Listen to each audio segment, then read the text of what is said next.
第99章招商会。老黄是电话拜年，黄金锁业老彭那边我亲自去跑，也是利用上班之前还有点闲暇，几个关系好的老客户尽量还是都走到。彭洪波和老黄就完全不同了，和老彭打交道我占主动，因为老彭在很多方面的确是需要我给他支招出点子。彭洪波抓生产做产品是一把好手，但是让他搞营销搞策划真的就扯淡，我帮搞定了很多事情，他对我有点盲目的信任，我说要去找他，他高兴得很，把去年自己跑云南求购的最好的普洱拿出来招待我。喝茶的时候他就讲，陈老弟，你会不会打高尔夫啊？我道，彭哥，我倒是想会啊，但是我这个身份玩那个还有点够不着吧。彭洪波摆摆手道，你够得着，够得着，这样吧，我也特别想学，咱们搭个伙，1分钱不用你掏，全部我来安排，好不好？我说那怎么行，你的钱又不是风吹来的。彭洪波便跟我急，陈老弟，这事儿我是求你呢，人人都说我是土老板，我一个人去学这些东西怯场，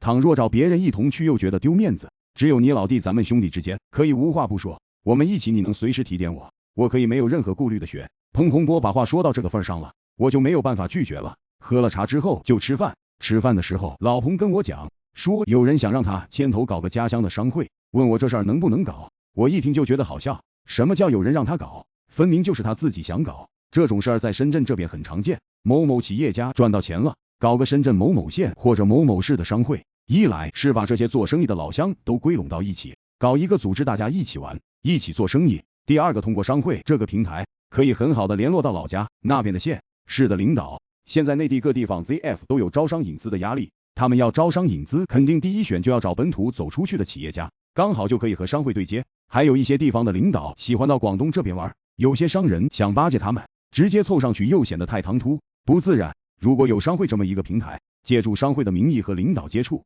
就显得名正言顺。总之一句话，商会这玩意儿就是一个功成名就的平台，老彭倘若能牵头把他们是深圳商会搞起来，他在家乡的声名那必然要飙升不止一个档次。中国人的传统都是衣锦还乡，像老彭这种在外面打拼赚了钱的人最是讲究这个，但是如果真是开着豪车大张旗鼓的回去，别人又会觉得他是显摆，所以这个商会不至于是最好的方式。老彭问我可不可以搞，并不是征求我的意见，他之所以问这事儿，就说明他去干这事儿可能还存在一些困难，毕竟老彭这几年吹自己的黄金锁多么厉害多么牛逼，其实他的根基相对比较浅，自己手头上的钱并不多，凭他的实力正要挑头搞个商会勉强可以，但是说不定暗中就会有人不服气，只要有人不服气，他可能就会遇到一些阻力。我给自己点了一支烟道，彭哥，商会这是好事啊，造福我们家乡的企业家，让大家都有一个共同的家园多好，你这样放心大胆的搞，过几天老黄从台岛回大陆，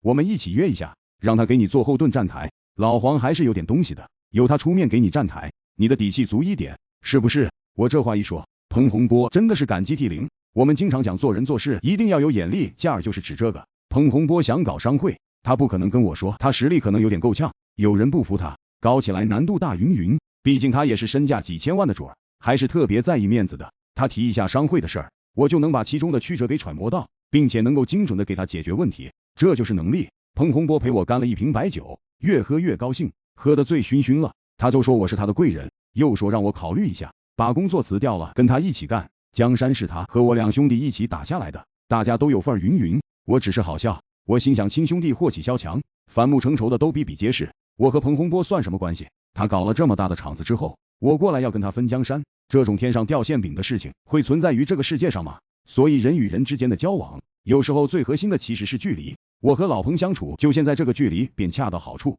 如果再走近了，可能彼此就不会这么舒服了。真要是如他所说，我辞职了跟他一起干，和他分江山，那结果可能是反目成仇是大概率。我想我跟老彭交往也的确得到了太多了，我签了一张最大的单就在老彭这里，所以我帮他也是对他的回馈。现在老彭很信我，对我差不多言听计从，而我在关键时候能找他，让我在深圳这一边也能多一份安全感，这有什么不好呢？我和他碰了最后一杯，就说一句话，彭哥，啥也别说了，我只有一个愿望，那就是你我能处一辈子，做一辈子兄弟。彭洪波拍桌子叫好，陈老弟，老哥听了你这话就分外感动，他妈的，在深圳这个地方人吃人，能交心做朋友的几乎没有，这么多年我也就遇到了你老弟，反正好听话的哥也说不好，以后咱们高俩在深圳彼此多照应，关键是你要多提携老哥，我知道兄弟不是一般人，以后是要腾云驾雾成真龙的。这一夜我和老彭酒喝得好，喝得尽兴，也真正的交了一点心。他忽然生出一个念头来，那就是彭洪波要搞商会，